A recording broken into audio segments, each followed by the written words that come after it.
মেয়েরা বিয়ের পরেও স্বামীর সান্নিধ্য পছন্দ করে।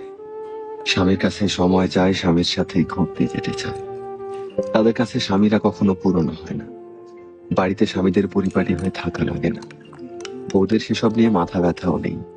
তারা শুধু চায় হাত থেকে ফোনটা সরিয়ে স্বামী যেন তাকে সময় দেয়, তার কথা শোনে কিংবা তাকে কিছু বলে। বাড়িতে হাজারটা কাজ করার পরেও স্ত্রীরা গল্প করতে ক্লান্ত হয় না, বরং সারাদিনের জমিয়ে রাখা কথাগুলো বলার জন্য হাঁসফাঁস করতে থাকে। তাদের শুয়ে পড়লেই ঘুম চলে আসে না, বরং ঘুমন্ত স্বামীর দিকে চাতক পাখির মতো তাকিয়ে থাকে। এই পুরো বিষয়টাতে টাকা পয়সারও কোনো হাত নেই, সৌন্দর্যের হাত নেই।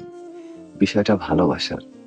স্বামী সুন্দর কিংবা অসুন্দর, টাকাওয়ালা কিংবা গরিব, নতুন কিংবা পুরাতন, এসব সত্যিই কোনো ম্যাটার করে না। তারা শুধু ভালোবাসার মানুষটাকেই ভালোবাসে।